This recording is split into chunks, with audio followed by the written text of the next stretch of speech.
Hey everyone, welcome back to my page life with রাসফা।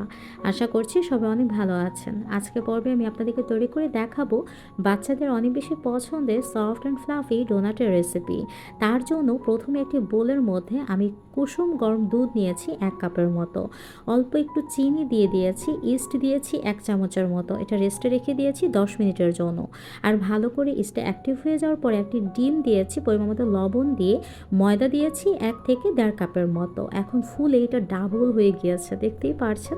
এখন কিছুক্ষণ একটু মথে নিয়েছি, এখন একটু বড় আকারের রুটি শেপে করে বেলে নিয়েছি। একটি ছোট বাটি শেপ করে ছোট ছোট ডোনাটের শেপ করে কেটে নিয়েছি। একটি নোজেল দিয়ে মাঝখান দিয়ে ছিদ্র করে নিয়েছি। এখন তেল ভালো করে গরম হয়ে আসলে গোল্ডেন ব্রাউন কালার করে ভেজে নিয়েছি।